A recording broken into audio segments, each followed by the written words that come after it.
जय हिंद दोस्तों। इससे पहले की क्लास में हमने पढ़ा था वर्ण और वर्ण विचार, मतलब वर्ण के बारे में, हिंदी व्याकरण के वर्ण के बारे में। वर्ण में हमने क्या पढ़ा था? स्वर और व्यंजन, सघोष अघोष, अल्पप्राण महाप्राण। ठीक है, ये सब पढ़ा था।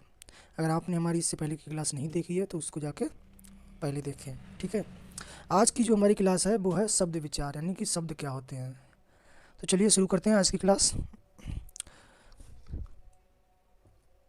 जैसा कि देख शब्द शब्द क्या होता है?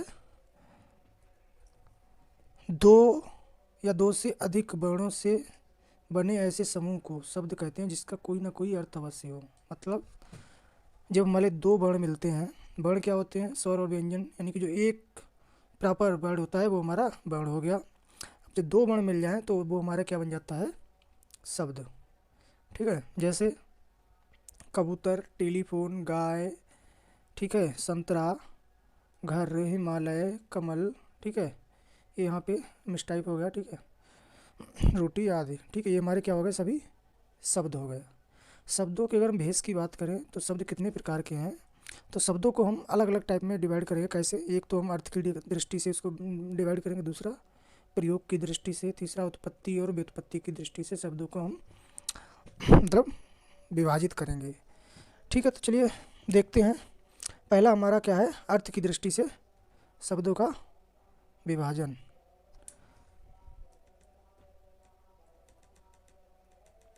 तो अर्थ की दृष्टि से जो शब्द होता है वो हमारे दो भागों में डिवाइड है। कौन कौन से? पहला सार्थक शब्द, दूसरा निरर्थक शब्द। सार्थक शब्द क्या होते हैं? आप उसके शब्द के अर्थ से ही लगाते हैं सार्थक, मतलब जिसका कोई अर्थ हो। ठीक है, नहीं बे वर्ण समूह, यानी कि वो शब्द जिनका स्पष्ट रूप से कोई अर्थ निकले उसे हम सार्थक शब्द कहते हैं। जैसे वो कमल, खटमल, रोटी, सेब, ये क्या है? सार्थक शब्द हैं, कोई भी। ठीक है, यानी कोई ना कोई जिसका अर्थ हो। निरर्थक शब्द क्या होते हैं? मतलब जिनका कोई अर्थ ना हो, यानी कि बेसमूह, यानी कि वर्णों का कोई समूह। मान लो हमने कुछ भी कह दिया, हमने लिख दिया रख, रख कोई शब्द नहीं है, भले के दो वर्ण इसके मिले हुए हैं इसमें, लेकिन ये कोई शब्द नहीं है। ठीक है, तो यानी कि जिन शब्दों का कोई अर्थ ना निकले वो होते निरर्थक शब्द। जैसे राटी, बिठा, ची, बाना, बोती, ये कोई शब्द नहीं, इनका हमारी जो कार्य शैली है, यानी कि जो हमारा जीवन है, इनमें इन शब्दों का कहीं पे भी कोई उपयोग नहीं है, यानी कि इनका कोई अर्थ नहीं है, निरर्थक है। ठीक है, भले कि उनको दो वर्णों से मिला के हमने इनको बना दिया, लेकिन ये शब्द नहीं है। शब्द है लेकिन निरर्थक हैं। इसके बाद आता है प्रयोग की दृष्टि से, यानी प्रयोग की दृष्टि से शब्द के कितने भेद हैं? ये दो प्रकार इसके भी हैं। कौन कौन से? विकारी शब्द और अविकारी शब्द। ठीक है, यानी कि शब्दों को किस रूप में प्रयोग किया जाता है उसके अकॉर्डिंग कितने प्रकार के हैं? दो प्रकार के। कौन कौन से? विकारी और अविकारी। इनको देखते हैं। तो पहला हमारा आ गया विकारी शब्द। विकारी शब्द क्या होते हैं? जिन शब्दों के रूप में लिंग वचन कारक के अनुसार, किसके अनुसार? लिंग वचन और कारक के अनुसार परिवर्तन या विकार आता है, उन्हें हम क्या कहते हैं? विकारी शब्द कहते हैं। जैसे हमने कोई भी एग्जाम्पल लिया, जैसे यहाँ पे दिया हुआ है लड़का पढ़ता है, और इसके बाद लड़की पढ़ती है। क्या हो गया यहाँ पे? किसके अनुसार परिवर्तन हो गया? लिंग के अनुसार। ठीक है, अगर एक और एग्जाम्पल देखें तो हमने कह दिया लड़का पढ़ता है, इसके बाद हमने लिख दिया लड़के पढ़ते हैं। ठीक है, तो इसमें क्या हो गया? हमारा वचन के अनुसार, ये हमारा एक वचन, ये हमारा बहुवचन, यानी वचन के अनुसार इसमें क्या हो गया? परिवर्तन हो गया। तो ये हमारे हो गए विकारी शब्द। विकारी शब्द के चार प्रकार होते हैं, जैसे संज्ञा, सर्वनाम, विशेषण और क्रिया। यानी कि मतलब क्या हुआ? जैसे कोई संज्ञा शब्द है तो उसमें भी विकार उत्पन्न हो सकता है, सर्वनाम है तो उसमें भी विकार उत्पन्न हो सकता है, विशेषण शब्द होते हैं उनमें भी विकार उत्पन्न हो सकता है, और क्रिया। ठीक है, इसके बाद आते हैं अविकारी शब्द। अविकारी शब्द क्या होता है? जिन शब्दों के रूप में कोई परिवर्तन नहीं होता उन्हें अविकारी शब्द कहते हैं। यानी कि जिनमें कोई भी किसी प्रकार से परिवर्तन नहीं होता, यानी जो शब्द बने हुए हैं वो वैसे ही रहेंगे, चाहे भूतकाल में हो, चाहे भविष्य काल में हो, चाहे संज्ञा हो, चाहे सर्वनाम हो, चाहे एकवचन आए, चाहे बहुवचन आए, इनमें कोई परिवर्तन नहीं होता है। मतलब यानी कि लिंग वचन कारक के आधार पर इनमें कोई भी परिवर्तन नहीं होता है, तो उन्हें हम क्या कहते हैं? अविकारी शब्द। जैसे अगर हम एग्जाम्पल देखें तो क्या हो गया? परंतु, तथा, आदि, धीरे धीरे। अब चाहे यहाँ पे एक वचन हो, चाहे दो वचन हो, बहुवचन हो, ठीक है, ये क्या रहेंगे? सेम ही रहेंगे। ठीक है, अविकारी शब्द कौन कौन से? क्रिया विशेषण, संबंध बोधक, समुच्चय बोधक, विस्मयादि बोधक, ये सब हमारे क्या हैं, अभिकारी शब्द हैं। इसके बाद आता है हमारा उत्पत्ति की दृष्टि से शब्दों में भेद, यानी कि शब्द की उत्पत्ति कैसे हुई है, कहाँ से हुई है, उसके अनुसार हमने शब्दों को डिवाइड किया हुआ है। तो उसमें हमारा पहला क्या हो गया, तत्सम शब्द, दूसरा तद्भव शब्द, देशज और विदेशी शब्द।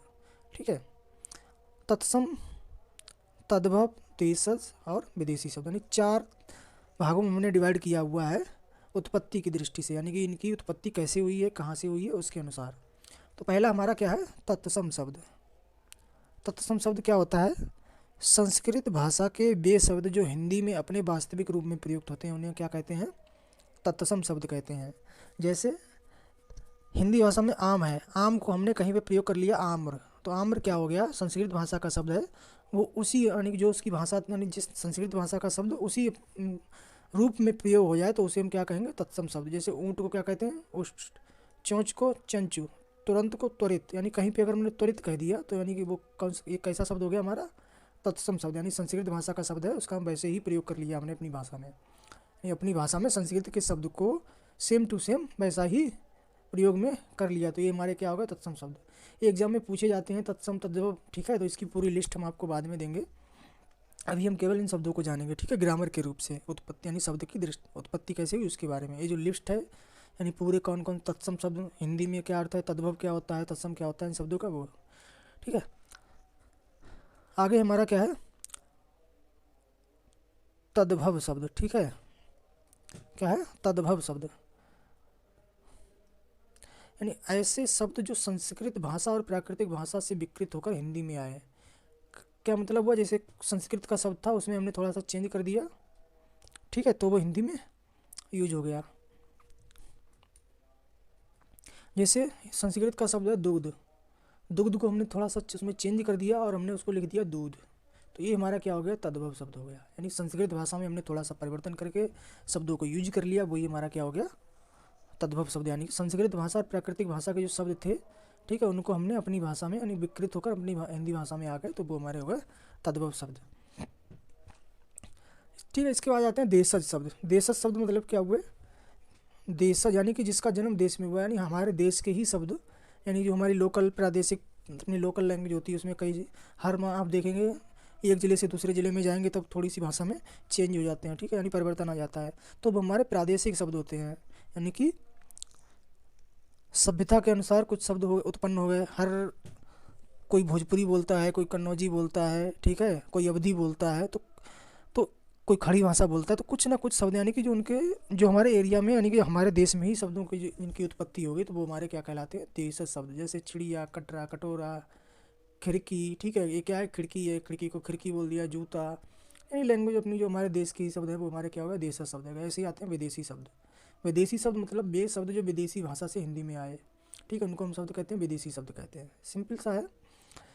जैसे कई शब्द जो हैं अंग्रेजी के यूज करते हैं, आप लोगों ने देखा होगा, जैसे हॉस्पिटल, ठीक है, doctor, book, radio, pen, pencil, station, car, school, computer, train, circus, truck, ये सब क्या है, सब इंग्लिश के शब्द हैं, ठीक है, ये हमने क्या ले लिए अंग्रेजी भाषा से, अंग्रेजी भाषा के जीव के त्यों उठा लिए, ठीक है। जैसे हम रेडियो बोलते हैं, ठीक है, बुक बोलते हैं, डॉक्टर, बुक को तब भी पुस्तक कहते हैं, हॉस्पिटल को चिकित्सालय बोल देते हैं, लेकिन कुछ पेंसिल कुछ हैं वो हम क्या सेम टू सेम यूज करते हैं। जैसे पेन हो गया, ठीक है, पेन को हम सेम टू सेम यूज कर लेते हैं, पेंसिल, स्टेशन को सेम टू सेम यूज करते हैं, कार को, स्कूटर को, कंप्यूटर को, ये सब क्या अंग्रेजी भाषा के शब्द। ऐसे फारसी भाषा के शब्द हैं, ऐसे आराम हो गया, अफसोस हो गया, किनारा हो गया, गिरफ्तार हो गया, नमक हो गया, दुकान हो गया, ये सब क्या है हमारे फारसी के शब्द हैं। तो इसमें हमारे कुछ शब्द बहुत इंपॉर्टेंट हैं, जैसे क्या हो गया, दरोगा इम्पॉर्टेंट है, ठीक है, दुकान,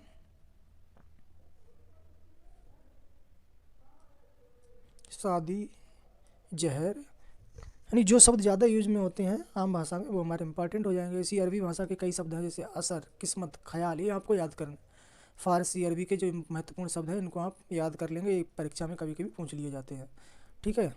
जैसे औरत है, वकील है, किताब है, गरीब है, तारीख है, ये काहे के शब्द हैं, अरबी भाषा के शब्द हैं। ऐसे तुर्की भाषा से कौन कौन से शब्द हैं, तोप, काबू, तलाश, चाकू, इसमें तोप है, चाकू है, बारूद है, ये क्या है, इम्पॉर्टेंट है। चीनी भाषा से चाय, पटाखा, ठीक है। ऐसी पुर्तगाली से क्या है, कमीज, अलमारी बहुत इंपॉर्टेंट है, कई बार पूछा गया है, ठीक है। बाल्टी, फालतू, फीता, तौलिया इत्यादि हमारे क्या है, सब पुर्तगाली भाषा के शब्द हैं, ठीक है।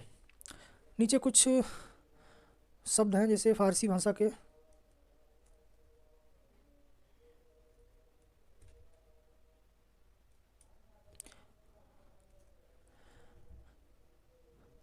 जैसे फारसी भाषा के कुछ शब्द दिए हुए हैं, ये शब्द आपको पढ़ लेना है, जो इम्पॉर्टेंट है, जो हमारे आम मोस्टली यूज होते हैं उनको आप याद कर लेंगे, यानी किस भाषा से कौन से शब्द आए हुए हैं, ये हमारे लिए इम्पॉर्टेंट हो जाते हैं, ठीक है।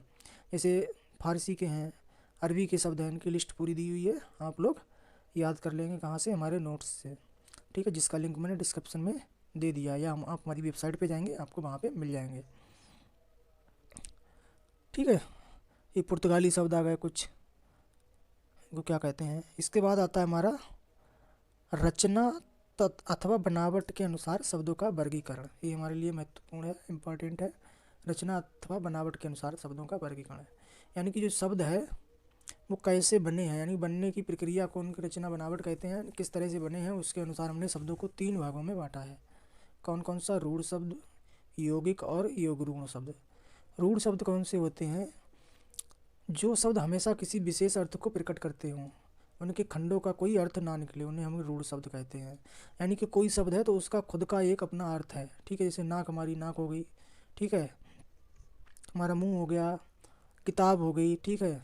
तो ये शब्द हमारे क्या हैं, इनका खुद का एक अर्थ है ना, ये किसी से मिलके नहीं बने हैं, तो ये हमारे रूढ़ शब्द हो गए, यानी कि खुद का अपना एक अर्थ रखते हैं, ये किसी से मिलके नहीं बने, इनका कोई, इनको अगर डिवाइड कर देंगे तो उन शब्दों का कोई भी अर्थ नहीं होगा। जैसे नाक का खंड करने पर ना और का, इनका कोई अर्थ नहीं है, लेकिन इस शब्द का पूरा एक अर्थ है।